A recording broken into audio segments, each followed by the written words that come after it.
Bonjour ma communauté, bonjour ma famille, c'est toujours un plaisir de vous servir, de vous voir nombreux sur ce plateau. Nous sommes réunis autour de notre christocentrique, notre repas christocentrique, une dévotion quotidienne de votre vraie identité en Christ. Christ Kossi Aglé est mon nom. C'est toujours un plaisir de vous servir. Allons-y directement à la prière. Éternel des armées, nous te disons merci. Nous glorifions ton nom, nous sanctifions ton nom. Papa, quel plaisir de savoir que tu es en nous et nous sommes en toi, Papa. Merci de nous avoir rachetés. Merci de nous avoir donné cette position d'autorité que nous avons reçue en Christ Jésus. Papa, merci aujourd'hui pour tout ce que tu ne cesses de faire, pour toutes ces révélations que tu nous donnes sur cette plateforme. Papa, nous demandons, Papa, que toute personne qui nous suit en ce moment, Papa, que cette personne soit bâtie et construite au nom précieux de Jésus. Père, nous te disons merci. Nous glorifions ton nom, nous sanctifions ton nom. Au nom précieux de Jésus, nous avons prié, nous avons reçu. Amen. C'est toujours un plaisir pour moi de savoir, de vous avoir nombreux ce matin, chaque matin.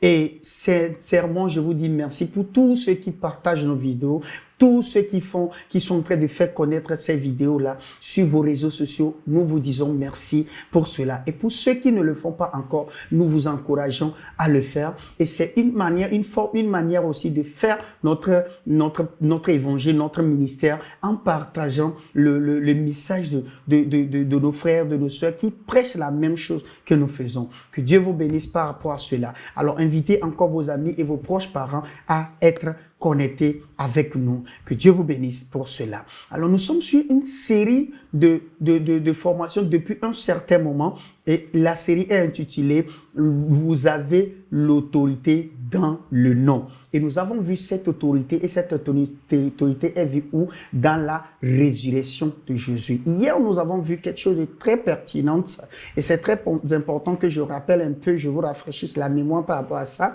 Nous avons dit que dans les 4 évangiles, Jésus-Christ lui-même était oint.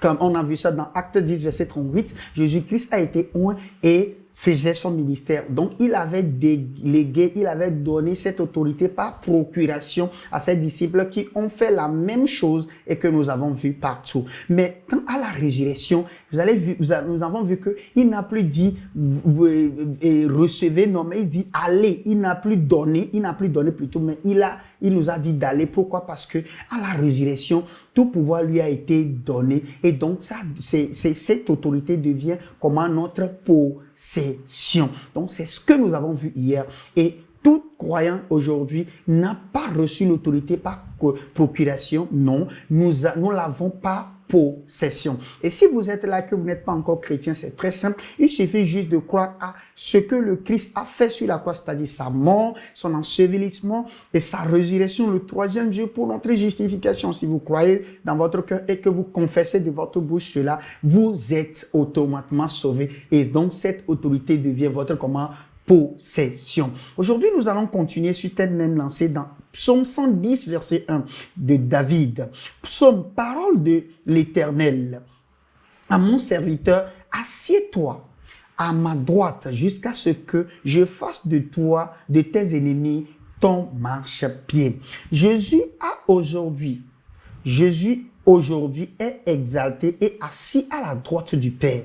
Il est important que vous compreniez ce que cela signifie, de peur que vous ne commenciez à l'imaginer sur une chaise à la droite du Père.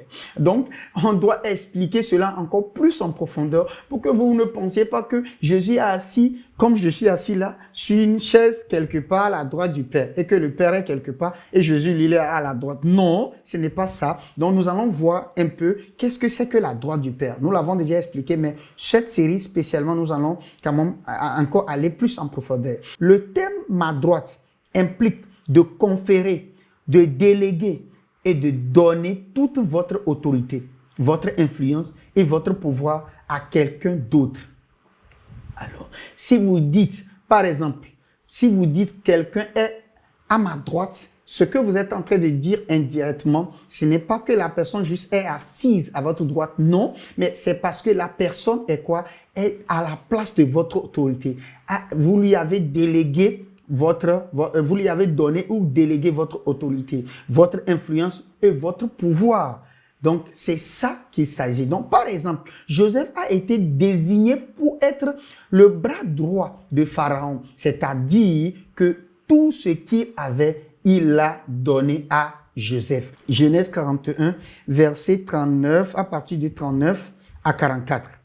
Et Pharaon dit à Joseph, puisque Dieu t'a fait connaître toutes ces choses, il n'y a personne qui soit aussi intelligent et aussi sage que toi. Je t'établis sur ma maison et tout mon peuple obéira à tes ordres. Le trône seul m'élèvera au-dessus de toi. Pharaon dit à Joseph, verset 41, je te donne le commandement de tout le pays. Verset 42, Pharaon ôta son anneau de la main et le mit à la main de Joseph. Il le revêtit d'habits, de fin lin et lui mit un collier d'or au cou. Verset 43. Il le fit monter sur le char qui suivait le sein et l'on criait devant lui, agneau. L'on criait devant lui et à genoux. C'est ainsi que Pharaon lui donna le commandement de tout le pays d'Égypte. Verset 44. Il dit encore à Joseph, je suis Pharaon et sans toi personne ne lèvera la main ni le pied dans tout le pays d'Égypte. Alléluia. Alors, donc, nous avons vu un peu l'histoire. Et si vous voulez bien, lisez tout le chapitre et vous allez comprendre l'histoire de Joseph. Joseph qui a été vendu par ses frères. Et qu'est-ce qui s'est passé? Il a été mis en prison. Et après, il a survécu à la tentation. Et tout. Et voilà. Et nous savons un peu l'histoire de Joseph. Et qu'est-ce qui s'est passé? Il a maintenant, par des rêves maintenant, il a donné l'interprétation de ces rêves-là. Et aujourd'hui, il a été nommé comment? À la droite de quoi? De Pharaon. Ce qui veut dire que Pharaon lui a transféré toute son autorité.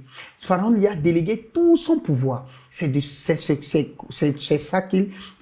que nous sommes en train de parler. Et donc, pour ceux qui nous suivent et qui vont continuer par nous suivre, vous allez comprendre que l'histoire de Joseph n'est autre que l'histoire de Jésus. Donc, l'histoire de Joseph veut juste faire passer le message de Jésus à l'humanité. Donc, il n'y a rien d'extraordinaire dans l'histoire de Joseph qu'on va prendre pour vous enseigner dans les églises et vous dire de n'importe quoi. Bon, ça, on va revenir sur ça. Non, c'est simplement l'histoire de Jésus. Donc, l'histoire de Joseph incarne l'histoire de Jésus. C'est tout simplement cela.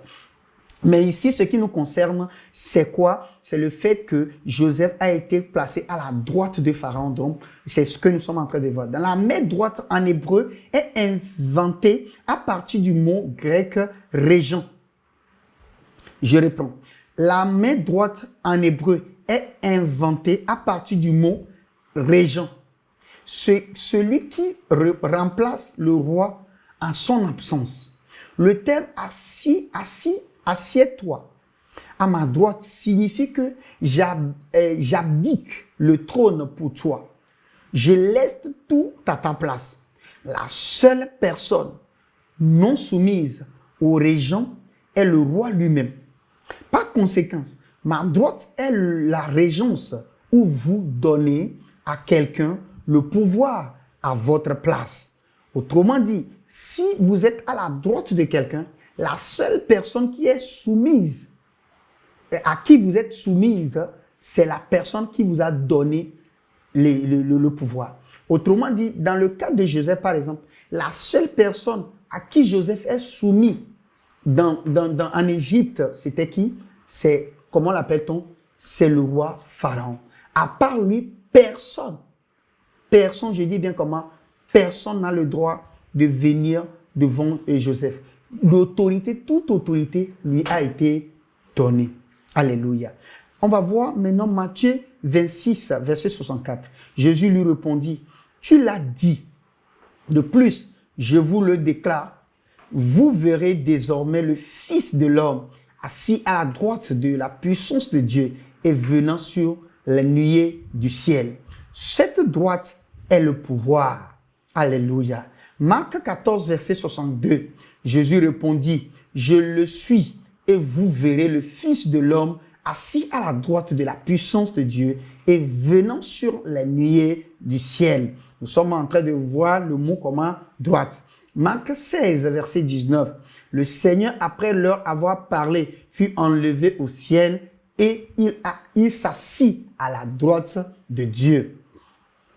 Il est devenu le régent de Dieu, celui qui agit à sa place. Le royaume de Jésus est la droite et c'est la gloire qui suit. Alléluia. Un régent a la même autorité que celui qui l'a légué. Alléluia. Nous allons voir un peu Acte 2, verset 33.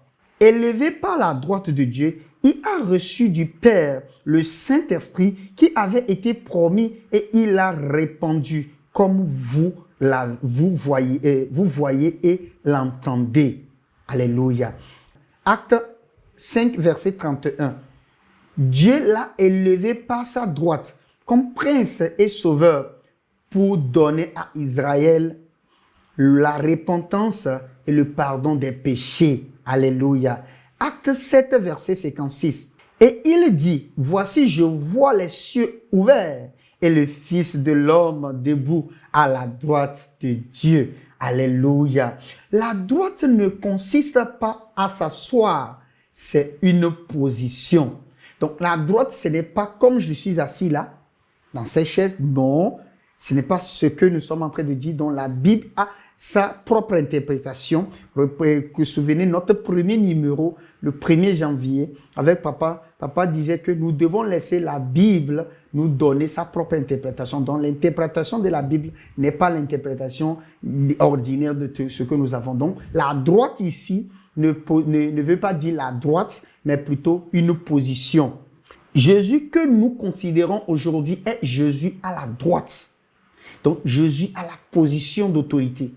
Il n'était pas assis jusqu'à ce qu'il souffre. Donc, sans la souffrance, sans les 3 jours et les 3 nuits, sans ce qu'il a payé, sans le prix qu'il a payé sur la croix, il n'avait pas l'autorité. Alléluia. Quel plaisir de savoir que Jésus est à la droite du Père. Et quand on parle de Jésus est à la droite du Père, Jésus est à la position d'autorité. Vous devez vous réjouir en tant que croyant. Pourquoi vous devez vous réjouir? Parce que nous sommes le corps du Christ. Alléluia. Et donc si la tête est quelque part, c'est que le corps est là-bas. C'est la révélation, c'est ce que vous devez comprendre dans cet enseignement. Quand on dit Jésus est à la droite, à la position d'autorité, et que vous, en tant qu'Église, vous êtes le corps de Christ, ça veut dire que c'est vous qui êtes à la place d'autorité, à la position d'autorité de Dieu. Et c'est un plaisir. Ça mérite même de crier là où vous êtes en ce moment. Gloire! Gloire à Dieu! Gloire à Dieu! Je me retrouve à la position à la position d'autorité de Dieu. Alors répète avec moi, je me retrouve à la position d'autorité avec Dieu. Je me retrouve à la position d'autorité avec Dieu parce que je suis le corps de Christ. Et comme Christ est à la position d'autorité, je suis aussi à la position d'autorité de Dieu. Au nom précieux de Jésus. Ça veut dire que ce que la tête peut faire, le corps peut faire la même chose. Au nom de Jésus. Voilà pourquoi nous sommes aussi assis à la droite du Père. Nous sommes aussi assis au-dessus des principautés et de tout pouvoir. Voilà pourquoi personne ne peut vous atteindre. Je déclare, je décrète que cette compréhension grandisse en vous au nom précieux de Jésus. Père, nous te disons merci. Nous glorifions ton nom. Je prie pour mon frère en ce moment. Je prie pour ma soeur en ce moment qui m'écoute, papa. Que cette vérité fasse un avec son esprit et qui commence par exprimer l'autorité en Christ au nom précieux de Jésus. Père, nous te disons merci. Nous glorifions ton nom, nous sanctifions ton nom. Au nom précieux de Jésus, nous avons prié, nous avons reçu. Quel plaisir de savoir que nous sommes en position d'autorité. Et aujourd'hui et pour toujours, cette autorité commence par marcher pour toi au nom précieux de Jésus. Père, nous te disons merci. Amen, amen, amen. Tout en espérant vous voir demain encore nombreux, sur la même plateforme, à la même heure. N'oubliez pas de partager cette parole autour de vous. N'oubliez pas de parler autour de vous. N'oubliez pas d'informer vos amis de près ou de loin, de se connecter sur la même plateforme, et de faire de ce repas une dévotion quotidienne, de pouvoir grandir en Christ. Waouh, quel plaisir de savoir que vous êtes en train de faire cela. Et nous vous disons merci pour tous ceux qui sont en train de faire. Si vous avez des questions ou bien vous voulez rejoindre la communauté, c'est très simple. Envoyez-nous des messages sur notre numéro WhatsApp et sur le mail qui s'affiche, nous vous répondrons, nous allons vous ajouter à la communauté et ensemble, nous allons faire de cet évangile quelque chose pour impacter notre génération au nom précieux de Jésus. N'oubliez pas, je suis Chris Aglé, je vous dis, le royaume des cieux est en puissance. Bonne journée à vous. Amen, amen, amen. Hello, I hope you have been blessed by that wonderful message. The Bible says, man shall not live by bread alone, but by every word of God. For you to grow spiritually, you need to hear, study, and meditate on the word. You need to not only hear, but to also read and see. And that is why you need the Christocentric meal. To order this life-changing book and other titles, DVDs, and CDs by Dr. Abel Damina, call the number or email the address on the screen. This is a book that reveals to you who you are in Christ, what you have in Christ, and what Christ can do through you. This book interprets and breaks down the word into daily meals, making it easier for you to understand and study, build up and strengthen your inner man, all the while growing your relationship with God and your confidence as a believer.